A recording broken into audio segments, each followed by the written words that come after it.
Hello and welcome over there. Pratap Singh, you're joining us on NewsX. Is a new cyber crime that's wreaking havoc in India. It's a digital arrest scam. Every single day, we're learning of people who have been placed under digital arrest by fraudsters and duped of crores and lakhs. A 77-year-old man in Mumbai was scammed of over 3 crore rupees for a month by cyber criminals posing as IPS officers over a WhatsApp call. A 19-year-old man in Gujarat was duped of 1 crore after criminals posing as CBI officers placed him under digital arrest for 15 days. A 56-year-old tuition teacher in Punjab was scammed of 51 lakh rupees for 22 days by criminals posing as Maharashtra Police and CBI. Another 70-year-old man was duped in Hyderabad of 14 lakhs by criminals posing as Delhi Police. Just today, reports have emerged of a 26-year-old woman in Mumbai duped of 1.7 lakhs by fraudsters posing as Delhi Police. The most shocking case, however, which came to light was of industrialist TSP Oswal of the Vardhman Group, when in 2 days he was duped of 7 crores. Multiple such cases have come to light.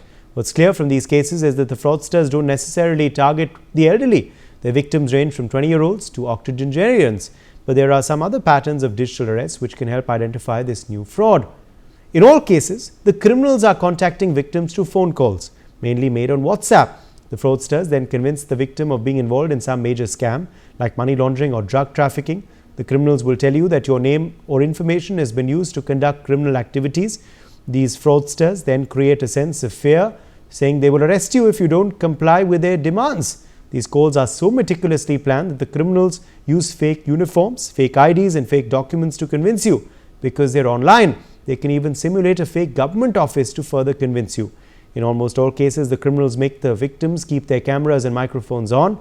Their end goal is to make you transfer large sums of money to random accounts. That's perhaps the biggest giveaway that the entire call is a scam.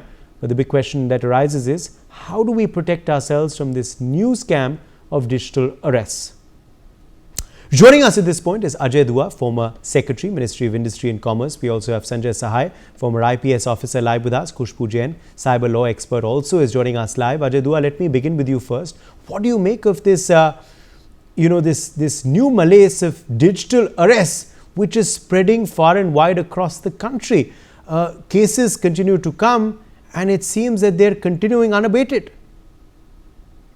Uday, thank you for having me. Though I'm no expert in the subject, neither of policing nor of legal, as the other two distinguished panelists are.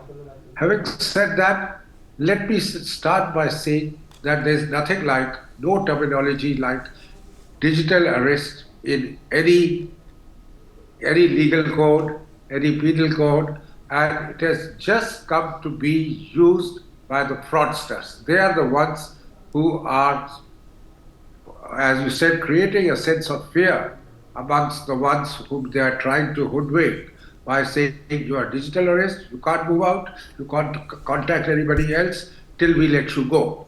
Otherwise, you had it as if heavens will fall. And who do they try this on? Largely on the computer illiterate and the more vulnerable senior people or housewives, those kind of people who they think are gullible and have their hands tied behind their back. So let's not try and popularize this word digital arrest, because you are in some ways kind of legitimizing something which is otherwise has no legitimacy. Having said that, let me just point out a second thing, that it is clearly something which is happening very widely. People are embarrassed to talk about it, saying you are so gullible if you start talking about it. Why did you not do this? Any amount of advice is given to you post the event, when instead of invoking sympathy, it is sympathy combined with virtual derising you, saying you are so ignorant, you shouldn't have taken the call, you shouldn't have said this, you should have done that, how did you get caught? Prime Minister warned us all about it in his Mann Ki Baat lecture a few weeks ago. In that talk itself, saying that in India it's so widespread, thousands of crores are being taken away from gullible people. So be careful. Now, how can we be careful about it? Number one, I think that technology has to keep up with safety and making sure that such misuse does not occur. The widespread use and making sure that the safety of firewalls, which they can build it, which they can warn the customers about, that gets immediate steps are taken towards it. Today, I'm told that TRAI has issued some guidelines to say how the OTPs you should guard against, and some amount of warning is being kind of some technological partial answer is probably coming from them. Second, I would think that very strong deterrence. In case there is a complaint made, the law investigating agencies, the cybercrime departments of the police, IT departments, and everybody else should get into the act very quickly, make sure that at least the fraudsters who are within on the Indian soil, they get nabbed and deterrent punishment is given and made to know publicly. Today, what is happening is the detection is barely 1% of the number of crimes which get reported. As such, everybody doesn't report the crimes thinking, because they are told by the fraudsters saying, if you do so, your family had it. And we know a lot of these frauds are being committed from soil outside India. Indian engineers get called, lured by jobs in the Southeast Asian market. When they land in, say, Bangkok, because Thailand is coming up as a big data center, or Malaysia is coming up, instead of being taken to the employers, they are straight away kidnapped and brought to the jungles of Myanmar. Land route is all available, the entire Southeast Asia, and there, under threat of physical violence, these people are made to make calls. Because Indians can speak good English, first few sentences are in good refined English, saying, as if some foreign call and saying you've been caught in an international fraud, this, that, and the other, and thereafter, all those dressed up hooligans like police officers, Interpol, CBI, and those countries get into, they pose as those. They have signboards. They have, they've gone through the whole. They go through the whole act of it to convince you, and then if those guys don't cooperate, many of them don't get to return to India. They've been butchered in the places where they are, particularly in Myanmar, that is happening, and the entire system in Myanmar ends up only making money at every level, if no other charge, because you freed yourself from a jail in Cambodia, ran into it by Myanmar, hence you have illegally entered there. So for years together, they are threatened that unless you cough up money, you will be taken to court. Have you heard of anyone in your personal circle or extended circle who has fallen victim to this? Why don't you tell us about a case which you may have heard of, Ajitwa? At least two I know of. One, senior army officer, who I thought was himself, in the army it's called the EDP, that he was running the army's computer systems, etc. at one point of time.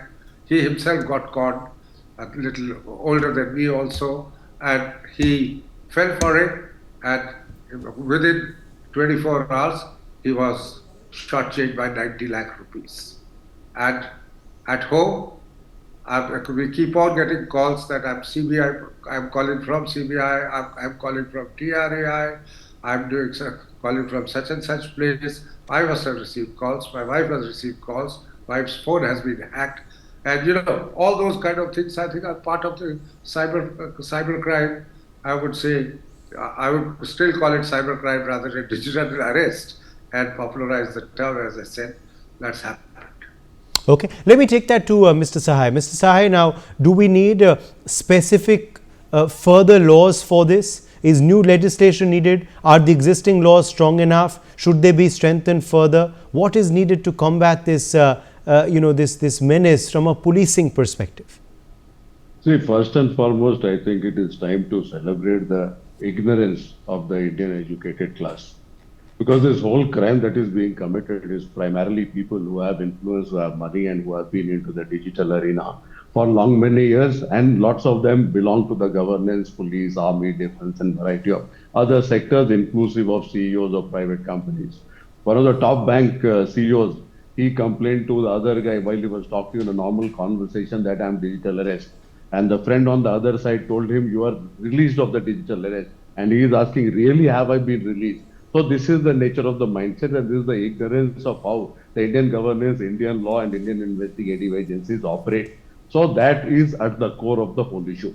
So that's point number one. Point number two, how this old system of advisories and open thinking and all sorts of variety of things, so that is not going to work. If that has to be transformed into the modern day world, it needs a media blitzkrieg, and not only in English, literally any and every language and any and every format in this country where you are made to believe that there's nothing called digital arrest and digital arrest cannot happen, and the illegality of digital arrest, and in case you receive anything, you just switch off your phone, you disable your phone, you disconnect the phone, as the case may be. And third is compulsory classes. It should be in schools, in colleges, in offices, literally anywhere and everywhere. So that is where we start with. Now coming to the government side, as per the law part is concerned, I think we are completely fine with the law. The issue is not with the law. Primarily, what we are dealing is technology. Now, mule accounts. Yesterday, I was talking in a town hall event in Hyderabad of RBI at 90, and a long discussion on the mule accounts. Till the day we are not able to control the mule account, it becomes extremely difficult that the siphoning of the money can be stopped. And mule accounts I call as the siphoning machine. So what happens, 30 lakh rupees comes to somebody's bank account, and within seconds it is siphoned off to another 200 accounts. First is how these accounts were created, and secondly, why there is no business logic on the core banking software based on whatever information inputs we have to stop, to stall, or to calibrate the transaction part of it. Third part is when the victim goes to a police station or a victim goes to a bank, they are literally dealt with disdain, as if it is not their job. It is primarily the whole siphoning off is happening through the legal banking machinery of this country, and the legal banking machinery of this country cannot absolve themselves that this crime is happening, and there's sufficient and enough inputs all around the place. Why things are not being acted upon, why it is not being factored in the software itself. With regards to 1930, where you are supposed to report a National Cybercrime Coordination Center, it is more of giving you a data as to what has been the quantum of the whole thing. As far as the action part of it is concerned, I think on the news channels, one of the correspondent herself was talking about that she tried her level best, and finally nothing came out of it. Then comes the telcos. Now, Dua Saab was just telling that he is receiving calls as most of us. Now, what is the mechanism by which these calls can be stopped or stalled or blacklisted? There is absolutely nothing. So it is coming, it is going, we are talking it as a normal part of our transaction, and digital arrest is not the only thing. With that, two other great scams are happening. So one is the investment scam, where one ophthalmologist in Hyderabad lost 9 crores. And the other is those money lending apps, which are much worse than the digital apps. And whatever transpired in that, the pharmaceutical lady thing, 1.75 lakhs, whatever the amount, but the modalities are even worse. So things are going to that particular level. So this is the whole mechanism. Where is the data coming from? Data is coming from our social media. Through that social media data, they are able to reconstruct and make you believe that they are the right people. So variety of things need to happen, but it should start now. We cannot keep waiting and we cannot keep discussing. Digital arrest first is a solid media blitzkrieg. We have done it for variety. We have done for pulse polio. We have done for variety of things. I think we, in the situation where we are in, besides all other parts, so technology, telco's responsibility, and a media blitzkrieg. To start with, if you get into the detailing, I can get into the detailing of it. To the last minute detail, granular detail, we can get into. But broadly, this should happen. Okay, let me take that to Khushbu as well. Khushbu Jain, come in here on on the mechanism used by these fraudsters. to avoid detection, to avoid arrest? And why is nothing being done about this? Because we are seeing this grow and grow in our country. The Prime Minister has also spoken about it on his Man Ki Baat in an attempt to create more awareness. But what further needs to be done to ensure that these cases do not continue to rise, Khushbu? See, one has to understand the whole aspect of how these criminals work. Every time they come with different storyline, different modus operandi, and the sophistication by which they orchestrate this crime is something that becomes difficult for each and every person to understand. Number one. Number two, today I make you aware of scenario one. All of us, we kept talking about trading scams, then money laundering scams, then money lending scams, but then they come with a new crime. And in digital arrest, one has to understand there are different modus operandi, different storylines that they talk about. Number one, they'll call you and they'll tell you your number has been utilized for something which is illegal, or your number has been utilized for sending something which was obscene or CSAM, or they will give you a call that your son or your daughter has been arrested and has been kept away, not arrested but been kept because they have been found with drugs or they have been found for doing something criminal. Number three, they'll tell you that there has been a parcel which has been coming, and for that parcel is where they say that that parcel has something which is illegal. Number four, they tell you that there has been a money trail, and in that money trail, it has been found that your accounts were being utilized, hence you're part and parcel of money laundering. Now, let's say I have told you that do not, get victim to all these kind of things. These are things which are happening, but they instill fear in you, and they get trust of yours because they create documents in a manner that makes you believe them. Like one example, if they tell you you're part and parcel of money laundering, they'll send you an FIR copy. FIR copy is in the name of person A. In person A FIR, which is for the money laundering, there has been a money trail, and that money trail has gone to an account number. And in the page 3 of that FIR, your account number is there with how much money has been transferred, and your name is there. There's a fear that how do they know your phone, their account number. So more the data with them, they orchestrate crime in a manner that brings in a lot of fear in a people. And the moment that fear strikes in is where your normal prudent mind stops working. All of us are talking about telling people that why do you not do this, do that. But once that fear comes out, you stop thinking like a normal human. Your rationality goes for a toss, and they practically grapple you with a lot of psychological tactics. It's not easy, because I'll give you one example. What they do, imagine, this is like as foolish as one can think of. They tell you in the money laundering that the money which has been transferred in your account, they bring you on a digital arrest.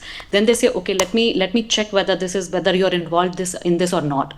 Transfer those 12 lakh, 14 lakh, 1 crore to us, and we will check whether this money is utilized in that part or not. Is that a physical note to check?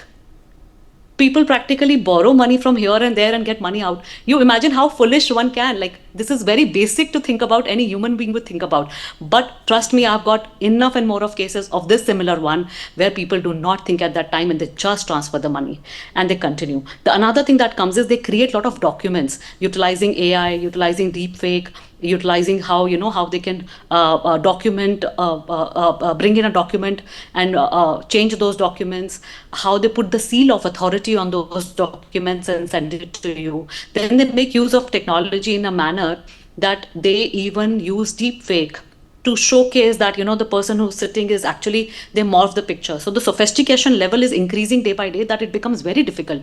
Nowadays they are even clubbing when they call you that your daughter or son is being caught for these things. They practically even use voice cloning, the AI voice cloning, and there is your daughter who's speaking that, mommy, I'm been caught into this, or papa, I'm caught into that. And voice is something so unique to you, and you'll be believing into it. So with this sophistication, utilizing of technology and everyday news storyline makes it very difficult for people to understand. You might hear a story with me with respect to, let's say, a FedEx scam. But then tomorrow there's a new story that your number is utilized for sending some more, pornographic content, or sending some obscene child exploitative material, or your son is being caught for something like that. So there is something every day new, and they keep on changing those things. And that's the best used. Now, why they are not caught? They utilize channels like Skype, they utilize channels like they get numbers which are not caught. Then they get numbers which can be issued by the name of Mr. Ajay Dua or Mr. Sahai or Khushbu Jain. Now tomorrow when you get that call and you complain, the number that comes is the SIM card which is issued on somebody's name, which is, let's say, Mr. Dua and Khushbu. They come to me and I'm like, I'm not the one to call. So practically the poor KYC which we have it while issuing of SIM card, utilizing of technology, and technology where we have aspect of anonymity, right to privacy over there, and freedom of speech, and that's where platforms also do not share. This entire problem is giving a safe harbor not to the the platform, but to the criminals. That becomes a safe place for them to commit crime without fear of getting caught. And that's how this entire thing works. The third thing they make use of is creating of mule accounts or utilizing of mule accounts. So let's say the money is transferred from one account to another. It's so easy that the money is transferred to Khushbu's account. Why not go and catch hold of Khushbu? But then again, these are all mule accounts. There would be an aspect where Khushbu do not know that her account is open, or there can be an aspect where it's an identity fraud or a synthetic identity, and there is no such name as Khushbu Jain, and there is an account opened by that, a partnership account or a LLP account. From there it goes to other, so 3, 4, 7 jurisdictions. Then it goes to out of India, and then it goes to buying of a gift card. And also you have to understand, when money lending schemes came up, a lot of money, while you had to take a loan, used to come from accounts something like XYZ. Now that XYZ money which has been given to you as a loan is also a money which is utilized by doing this crime, and some poor guy's money is there and that has been given to you. So practically you are caught in a chain, and you have returned taking 5,000 rupees loan. You have returned the loan with the interest of 8,000 rupees in another account.